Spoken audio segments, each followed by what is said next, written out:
পৃথিবীতে সন্তান চায় বাবার খোঁজ, বাবা চায় সন্তানের খোঁজ, নেতা চায় কর্মীর খোঁজ, ইমাম করে মুসাল্লির খোঁজ। আর আমার নবী কিয়ামতের দিন খোঁজ করবেন কাদের? আরেকটু জোরে বলুন না কাদের? আরেকটু জোরে বলা যাবে না কাদের খোঁজ করবেন? আপনারা আমরা সবাই কি সেই উম্মত? কথা বলেন, সেই উম্মত? যে লোকগুলো দাঁড়াই আছেন সে লোকগুলো কি নবীর উম্মত? আমরাও কি নবীর উম্মত? তাহলে আমরা নবীর উম্মত বসে বসে কোরআন শরীফ শুনতেছি, আপনারা নবীর উম্মত দাঁড়ানো কেন? নবীর উম্মত আপনারাও ভাই দাঁড়াই আছেন কেন? যদি মনে করেন হুজুরির অসম্মান তার ইট ফেলে মারেন, হুজুর মরি যাক আপনারা চলে যান। এইবার দেখেন বস্তি পুলিশ বলে কিছু লোক চলে যাচ্ছে, ভাই এ ভাই যাইন না যাইন না। বস্তি বলি যা ভুল করলাম রে ভাই, হাই রে মুসলমান। বস্তি বলাটাই ভুল হয়ে ওই 7-8 জন চলে যাচ্ছে। আল্লাহ ভাই, আপনারা যা যাচ্ছেন বাড়ি পর্যন্ত যদি আল্লাহ জাতি না দেয়, হাই রে আল্লাহ।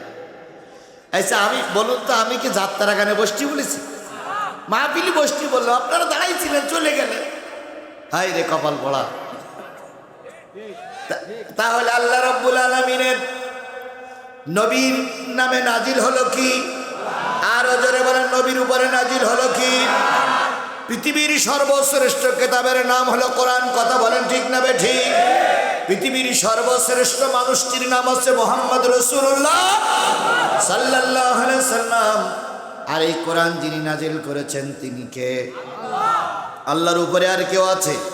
তাহলে আল্লাহই সর্বশ্রেষ্ঠ, নবী সর্বশ্রেষ্ঠ, কোরআন সর্বশ্রেষ্ঠ। এই সর্বশ্রেষ্ঠ আল্লাহ সর্বশ্রেষ্ঠ নবীর নামে কোরআন নাজিল করেছে। সর্বশ্রেষ্ঠ কিতাবের আলোচনা শুনতে যারা বসলেন, সাদা কাগজে লিখে নেন আপনারা সবাই আল্লাহর জান্নাতি। আপনারা লিখে নেন, আমার কাছে সই করে নেন, আপনারা জান্নাতি, আপনারা জান্নাতি, আপনারা জান্নাতি। যদি বলেন হুজুর আপনি কোথায় দলিল পাইলেন? আল্লাহ রসুল বলেছেন যে মারাতুম বিরিয়াজিল জান্নাহ ফারতাউ কিলা ইয়া রাসূলুল্লাহ মা হুন্না ক্বালা হিলতুজ যিকির। নবী বলেন যখন দুনিয়া নামক জায়গায় ঘোরাফেরা করবা তখন দেখবা কিছু কিছু জায়গায় আল্লাহর জান্নাত কায়েম হয়ে গেছে। ওই জান্নাতের ভিতরে বসে পড়বা, ওই জান্নাতের ভিতর থেকে কিছু ফলমূল সংগ্রহ করবা যাতে করে পরকালে জান্নাতে যাওয়ার সুবিধা হয়। সাহাবীরা বলেন ইয়া রাসূলুল্লাহ দুনিয়ার জান্নাত কোনটি? নবী বললেন যেখানে আল্লাহ এবং রাসূলের আলোচনা হয় ধরে নিও ওটাই হলো দুনিয়ার জান্নাত।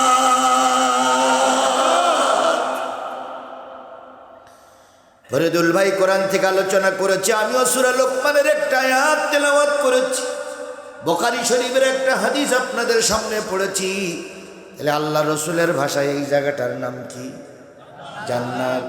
এখন আপনি মনে করতে পারেন হুজুর এর ভিতরে তো বিড়েখোর আছে, সুদখোর আছে, বেনামাজি সবাই আছে, আমি স্বীকার করে নিলাম। এখন যারা বসে গেছে কোরআন শুনতেছে এই মুহূর্তে ওরা জান্নাতি। এরপরে বাইরে যেয়ে যদি বিড়ে খায় আমার কিছু করার নেই, বাইরে যেয়ে যদি সুদ খায় তখন আবার গুনাহ লেখা হবে, কিন্তু এখন আপনারা সবাই জান্নাতি। এই জান্নাতি পরিবেশে আল্লাহ আমাদের কবুল করেছেন রসুলের তরিকায়।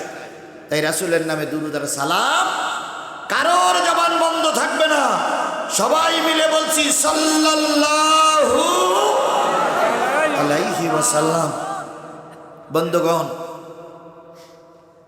তাফসিরুল কোরআন মাহফিলে কোরআন থেকে আলোচনা হোক, এটাকে আপনারা চান? সবাই মিলে বলুন চান। আল্লাহ আপনাদের হাত তুলতে হবেন, আল্লাহ আপনাদের কবুল করুক। আমি আপনাদের সামনে সূরা লোকমান, কোন সূরা? লোকমান 34টা আয়াতের ভিতর থেকে একেবারে সর্বশেষ সূরা, এই সর্বশেষ আয়াত 34 নম্বর আয়াত আমি আপনাদের কাছে তেলাওয়াত করেছি। তেলাওয়াতকৃত আয়াতের পরে ভিত্তি করে কথা হবে। তার আগে একটু লোকেশন দেই। 21 নম্বর পারার 31 নম্বর সূরা। কত নম্বর পারা? 21 নম্বর পারা 31 নম্বর সূরা। নাম কি?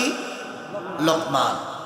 34টা আয়াত, 4টি রুকু। মক্কায় অবতীর্ণ সূরা সমূহের ভিতরে একটা অন্যতম সূরা সূরা লোকমান। তার 34টা আয়াতের ভিতর থেকে আমাদের আলোচনা কয়টা আয়াত? একটা, 34 নম্বর আয়াত। আলোচনার বিষয়বস্তু সবাই মিলে খেয়াল করেন। নারী পুরুষ, মা বোন, আলেম ওলামা, ছাত্র শিক্ষক সবাই মিলে খেয়াল করেন। আলোচনার বিষয়বস্তু পৃথিবীর সব জ্ঞান মানুষের কাছে আসবে, কিন্তু 5টা জ্ঞান মানুষ অর্জন করতে পারবে না। কয়টা জ্ঞান? আরো জোরে। সেই 5টা জ্ঞান থাকবে কার হাতে? আল্লাহর হাতে। এবার বলতে পারেন আর জ্ঞানগুলি কি আল্লাহর কাছে নাই? সব জ্ঞান আল্লাহর কাছে আছে। আল্লাহর কাছে সব জ্ঞান মানুষ নিতে পারবে, কিন্তু 5টা জিনিস মানুষ নিতে পারবে না। এখন দেখুন মানুষ কত জ্ঞানী। আমেরিকা থেকে রকেট পাঠালো মঙ্গল গ্রহে। কোথায়? মঙ্গল গ্রহে। মঙ্গল গ্রহে রকেট গেছে, রকেট ঘুরতেছে, তথ্য নিচ্ছে, দুনিয়ায় পাঠাচ্ছে। এই তথ্য নিতে নিতে রকেটের চাকা বলে না, রকেটের একটা নাট ঢিলা হয়ে গেছে। এখন মঙ্গল গ্রহে তো নাট নাই, মঙ্গল গ্রহে তো সারাই করা যন্ত্র নাই। আমেরিকায় বসে, রাশিয়ায় বসে ওই মঙ্গল গ্রহের নাট টাইট দেওয়া হচ্ছে। সুবহানাল্লাহ বলবেন না? এবার মনে করতেছেন খুবই আশ্চর্য হয়ে গেলাম না। এবার আপনার দেশে আসেন, আমার দেশের একটা স্যাটেলাইট ঘুরতেছে, বঙ্গবন্ধু 1। একটা স্যাটেলাইট আছে বলে বঙ্গবন্ধু কি? বঙ্গবন্ধু 1। এই বঙ্গবন্ধু স্যাটেলাইট বাংলাদেশের অনেক উপর দিয়ে ঘুরতেছে, আর আপনার আমার জিনিস তথ্যগুলো নিচ্ছে, আর এই যে সফটওয়্যারে জমা করতেছে, সফটওয়্যার ওইটা রেজাল্ট দিচ্ছে। কোথায় কি করতেছো না করতেছো সব সংবাদ ওই বঙ্গবন্ধু স্যাটেলাইট থেকে নেওয়া হচ্ছে। তাহলে আপনি এখানে ওয়াজ করতেছেন, এখানে বক্তৃতা করতেছেন, উপরের থেকে স্যাটেলাইট নিয়ে হেডকোয়ার্টারে জমা দিচ্ছে। এটা মানুষ জ্ঞান অর্জন করতে পারবে? একটা বোমা ফেলবে রাশিয়ার উপরে, এখান থেকে বোমাটা ছেড়ে দেওয়া হলো, হাজার হাজার কিলোমিটার দূরে যেয়ে বোমাটা রাশিয়ার বুকেই পড়বে, ভারতের বুকে পড়বে না। ইসরায়েল এমন একটা অস্ত্র তৈরি করেছে, অনেক দূরের থেকে সব রাডার ভেদ করে ওই ইসরায়েলের বিমান ঘুরতেছে, আর দেখতেছে আজিজুল ইসলাম জিহাদি কোথায় ওয়াজ করে, ওইখান থেকে যদি আমাকে টার্গেট নেয় ওখান থেকে বম্পিং করবে। এখানে যতগুলো লোক আছে সব লোক বেঁচে থাকবে, মারা যাবে জিহাদি। তাহলে কত সুদক্ষ তাদের ব্রেন। এই করেই তো ইরানের এক নেতা মেরে দিল না? এই ইরানের এক নেতা মেরে দিছিল না, মনে নেই আপনাদের? ইসরায়েল মেরে দিল। তাহলে বিশ্বের মানুষ কত সুদক্ষ। এবার আর একটু সামনে যান, আমাদের বাংলাদেশে 18 কোটি মানুষের কত কোটি মোবাইল আছে বলে মনে হয়?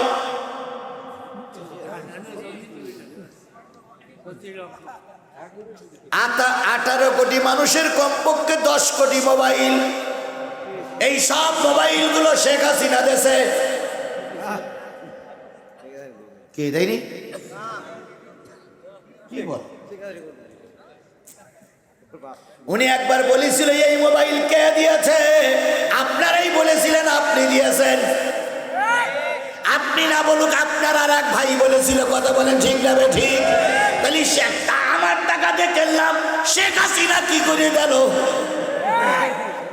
তারপরও আপনারা মেনে নিলেন, তখন মেনে নিলেন, এখন বলতেছেন ঠিক না। তখন কেউ ভাই ঠিক না এ কথা বলেননি।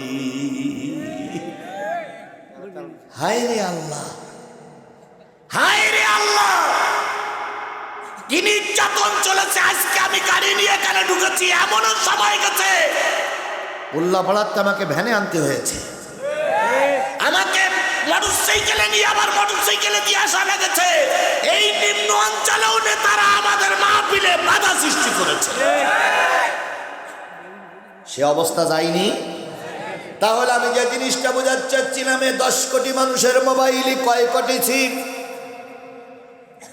না, এক একজনের 2টো 3টে 4টে 5টা 10টা 15টা 19টা 20টা 41টা 42টা করে সিম আছে। কত যে সিম তা ওর বউও জানে না। এরকম সিম আছে না অনেকে। সিম মানে দোকানের সিম না, বলো ওই মোবাইলের সিম। এখন এই 10 কোটি মানুষের 20 কোটি সিম, 20 কোটি সিমের ভিতরে যখন কথা বলি, কর্তৃপক্ষ বলো ব্যালেন্স শেষ, তাই বলে দিল না। তাও বলে মেয়ে লোক, পুরুষ লোক বলতে পারে না, মেয়ে ছেলেই বলে। আমার সভাপতি ঠিক আছে বলে মেয়ে ছেলেই বলে। কেন এত পুরুষ লোক দেখতে পাও না? বললাম আচ্ছা বলুন। এরপরে বললো রিচার্জ করুন। রিচার্জ করলেন 39, 49, 59, 109 টাকা রিচার্জ করলে এনে কথা বলতে বলতে, আনলিমিট কথা বলতে বলতে কখন জানি কথা শেষ হয়ে গেছে। যখন আপনি কথা শেষ হয়ে গেল, মোবাইল যখন বন্ধ হয়ে গেল, তখন বেই সঙ্গে কথা বলতেছেন। বেই কত দূর? বেই বলল উল্লাপাড়া। এই পর্যন্ত বলার সঙ্গে সঙ্গে লাইন কেটে গেল। রাগ হয়ে গেল, মাথা বলল বেয়াদব বেই লোক, অন্তত বেইর কথাটা শুনতি দে। তার আগে ফোন কেটে গেল। কথা বলেন ঠিক নেবে ঠিক? 109 টাকা রিচার্জ করেছেন, টাকা নাই। ওরা কিন্তু ওই স্যাটেলাইট আপনাকে বলে দিচ্ছে আপনার মোবাইলে ব্যালেন্স নাই, স্যাটেলাইট বলে দিচ্ছে। এগুলো সব মানুষ জ্ঞান অর্জন করতে পারবে, কিন্তু 5টা জ্ঞান মানুষ অর্জন করতে পারবে না। সেই 5টা জিনিস আজকের কোরআন দিয়ে বোঝানো হবে। আপনারা কি শুনতে রাজি আছেন? সবাই মিলে শুনতে রাজি আছেন? কারা কারা রাজি আছেন? 2 হাত উঁচু করে আল্লাহরে দেখায় দেন। জোরে একটা তাকবীর দিবেন, নারায়ে তাকবীর। নারায়ে তাকবীর, নারায়ে তাকবীর। আল কোরআনের আলো সংসদে জালো, আল কোরআনের আলো কোরআন হাদিস যেখানে, আমরা যেখানে, আলেম ওলামা যেখানে, আমরা যেখানে, হক্কানে পীর মাশায়েখ যেখানে, আমরা যেখানে, আল্লাহ আল্লাহ আমাদের দিনের খাতিরে কবুল করুক। সকলে মিলে বলুন আমিন। আরো জোরে বলেন আমিন, আরো জোরে বলেন আমিন। তাহলে আজকে যদি সব কথা আমি বুঝাইতে না পারি, আপনারা বাড়ি যেয়ে বুঝে নেবেন। কয় পারা? 21 পারা। কত নম্বর সূরা? 31 নম্বর সূরা। নাম কি? লোকমান। কয়টা আয়াত? মোট আয়াত 34। 34টা আয়াতের ভিতর থেকে সর্বশেষ 34 নম্বর আয়াতের আলোচনা। বাড়িতে অনেকের কোরআন শরীফ আছে, কোরআন শরীফ বাড়ি দিয়ে দেখে নিতে পারবেন। যদি আমার আলোচনার ভিতরে কিছু শর্ট থেকে যায় দেখে নিতে পারবেন। তবে চেষ্টা করব 5টা বিষয়ে বলার জন্য। প্রথম, আল্লাহ বলতেছেন ইন্নাল্লাহা ইনদাহু ইলমুস সাআ। কবে, কোথায়, কখন কিয়ামত হবে আল্লাহ ছাড়া পৃথিবীর আর কেউ জানে না। কিয়ামতের খবর কার হাতে? আরো জোরে বলেন, কিয়ামতের খবর কার হাতে? কিয়ামতের খবর ছিল শেখ হাসিনার হাতে, কিন্তু শেখ হাসিনা পালাইছে। কি কায়দায় বলেছিল জামাত বিএনপি যদি রাস্তায় নামে কিয়ামত হয়ে যাবে। কি হয়ে যাবে? কিয়ামত হবে। সেই কিয়ামত এখন আমরা দেখতে চাই। যিনি কিয়ামত ঘটাবেন তিনি আমাদের মাঝে না। তারপর আমরা কিছু লোক রাগটাগ করে বলে আমার কথা সরিয়ে শোনা, বলে কিয়ামত করি ফেলবো। হলো বলুন তো কিয়ামত কার হাতে? দুনিয়ার কোনো মানুষ কিয়ামতের খবর জানবে না।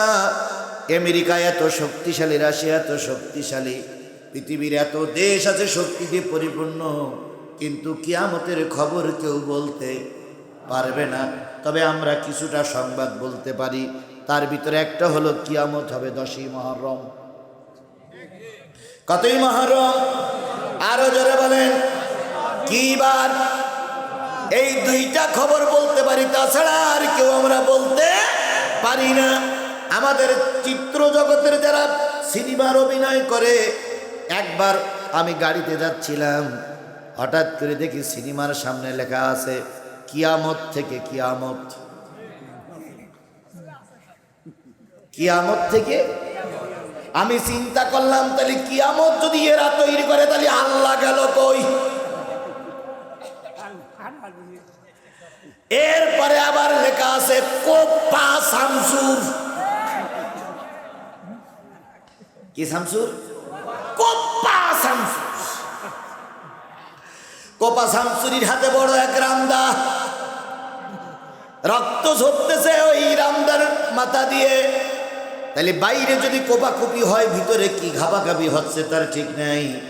এই সমস্ত জিনিস আমাদের সমাজে দেখা যায়, কিন্তু কিয়ামত কবে হবে এটা বলার শক্তি কারোর না। আল্লাহর নবী মক্কা থেকে হিজরত করে মদিনায় গিয়ে উঠেছিলেন কার বাড়ি? আবু আয়ুব আনসারী রাদিয়াল্লাহু তাআলা আনহুর বাড়ি। তিনি মদিনায় আবু আয়ুব আনসারীর বাড়ি চলে গেছেন। চলে যাওয়ার পর কয়েকদিন সেখানে আছে। হঠাৎ করে মদিনায় সাহাবীরা প্রচার করে দিল আল্লাহর নবী প্রথম ওয়াজ করবেন। কি করবেন? আল্লাহর নবী এর আগে প্রকাশ্য কোনো ওয়াজ করার সুযোগ ছিল না, প্রকাশ্য ওয়াজ করার কোনো সুযোগ ছিল না। নবীর মতন লোক প্রকাশ্য ওয়াজ করতে পারিনি মক্কায়। নামাজ ফরজ হয়েছিল মক্কায়, জামাত করে মক্কায় নামাজ পড়তে পারি নাই। মদিনায় দিয়ে যখন ইসলামী রাষ্ট্র হলো, তখন এই জামাত বাধ্যতামূলক হলো। সুতরাং ইসলামী রাষ্ট্র যদি না হয়, নামাজের দাওয়াত দিবা, নামাজ প্রতিষ্ঠিত করা যাবে না। এই মাহফিলে এই মাদ্রাসায় 16 বছর ওয়াজ হচ্ছে। তারপরে এর আগেও কত জায়গায় ওয়াজ হয়েছে। জুতো জোর কমিয়েছে না বেড়েছে? এই কথা বলেন, জুতো চোর কমিয়েছে না বেড়েছে? জুতো চোর এখনো কমিনি। মা বোনদের জায়গা হলো না বলে মা বোনদের জায়গা নতুন করে তৈরি করতে হলো। মা বোনেরা বুকে হাত দিয়ে বলুন তো, পদ্মাশীলা নারী ভালো নারী হয়েছে না খারাপ নারী হয়েছে? খারাপ নারী কিছু কিছু হয়েছে। কথা বলেন, কথা বলেন, কথা বলেন। সুতরাং যতদিন পর্যন্ত এই দেশে দ্বীন কায়েম না হবে, কোরআনের রাষ্ট্র প্রতিষ্ঠা না হবে, ততদিন পর্যন্ত বক্তারা ওয়াজ করতে করতে গলা দিয়ে রক্ত বাইর হবে, কিন্তু দ্বীন কায়েম না হওয়া পর্যন্ত আইন চালু হবে না। কথা বলেন, কথা বলেন, কথা বলেন।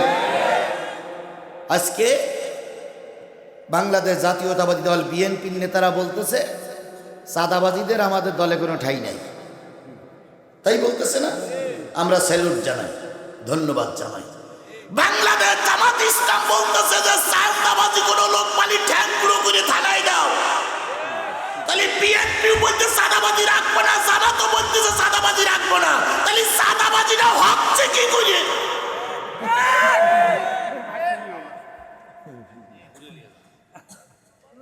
চাঁদাবাজি হচ্ছে না? যদি না হয় আমার সঙ্গে চলে, আমার সঙ্গে গেলে আপনি দেখতে পাবেন। আমার সঙ্গে চলে। যদি বলেন হুজুর কোন জায়গায় চলেন, এখনো মোড়ে মোড়ে পুলিশিরা রাত্রি গাড়ির কাছে চাঁদা তুলতেছে। দলের লিডাররা টেলিভিশনের জন্য চাঁদা নিচ্ছে, খাওয়ার জন্য চাঁদা নিচ্ছে। আমি যে সব দলকে বলি, স্বৈরাচার হাসিনারে তাড়ানো হলো চাঁদাবাজি বন্ধের জন্য। সেই চাঁদাবাজি যদি এখনো চলে, তাহলে শেখ হাসিনা তাড়িয়ে লাভটা কি? তারপরেও চাঁদাবাজি, পুকুর চুরি, পুকুর চুরি, গাছ চুরি, গরু চুরি হচ্ছে, চলছে কি চলছে না? গত পরশুদিন, গত এখান থেকে সপ্তাহ দিয়ে আগে এক নেতা কর্মীদের দাওয়াত করেছে। তো দাওয়াত করে 100-200 কর্মীতে চিন্তা করলে 100-200 কর্মীর গরুর গোশ কিনে তো পারা যাবে না। গ্রামের লোকের এক লোকের গরু চুরি করে নিয়েছে। নেতা গরু চুরি করে না জবাই করেছে। পরের দিন ভুড়ি ভোজ হয়েছে। এখন লোকটা গরিব মানুষ খুঁজদি যে নেতার বাড়িতে ভুড়ি ভোজ হয়েছে সেই নেতার বাড়িতে দেখে যে ওর সেই গরুর চামড়া টানাই না। ও খোঁজ পাইছে, চেয়ারম্যান মেম্বার ডেকে এনে বলতেছে এই গরু আমার গ্রামের লোক, হিসেব করে দেখলে আসলে সেই গরু ওর। নেতা হলো ইউনিয়নের নেতা আর ওনার স্ত্রী হলো ইউনিয়ন নেত্রী। তাহলে দুইজন ইউনিয়নের নেতার নেত্রী গরু চুরি করে জবাই করে লোকের খাওয়াইলো। তাহলে এই যদি গরু চুরি করারা যদি এখনো ক্ষমতায় যাওয়ার আগে যদি চুরি করে, এই দলের লোকেরা যদি ক্ষমতায় যায়, তাহলে আমাদের পর্যন্ত চুরি করে গর্তে পুঁতে পারবে। তাহলে শেখ হাসিনার তারাই লাভ হইল কি? এই জন্য আমি বলছি শেখ হাসিনা তুমি আবার এসো। আচ্ছা, আপনারা কি, আমি শেখ হাসিনা রাষ্ট্রী বলছি, আপনারা কি একমত? এই কথা বলেন, আপনারা কি একমত? বাংলাদেশ যদি সর্বনাশের দ্বার প্রান্তেও পৌঁছেই যায়, তবে শেখ হাসিনার আর ঢুকতে দেওয়া হবে না। কথা বলেন, কথা বলেন, কথা বলেন। কারণ শেখ হাসিনার কারণে বিডিআর হত্যা হয়েছে। কথা বলেন, শেখ হাসিনার কারণে হেফাজতের আলেমদের গুলি করে মারা হয়েছে। শেখ হাসিনার কারণে জামাত নেতৃবৃন্দকে ফাঁসিতে ঝুলতে হয়েছে। শেখ হাসিনার কারণে খালেদা জিয়াকে গৃহবন্দী থাকা হয়েছে। শেখ হাসিনার কারণে তারেক জিয়া বিদেশে। শেখ হাসিনার কারণে আল্লামা সাঈদী 13 বছর জেল কেটেছে, জেল কেটেছে, জেল কেটেছে।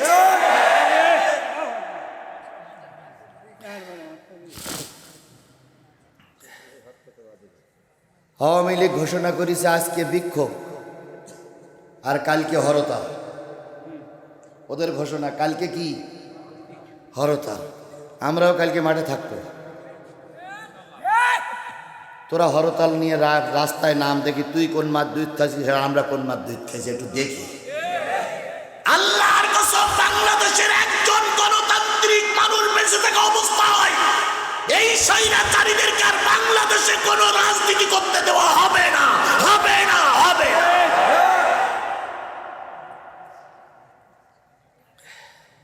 আল্লাহর নবী 13 বছর মক্কায় থাকলেন, মনে আছে তো? 13 বছর মক্কায় থাকলেন, হিজরত করে মদিনায় চলে গেলেন।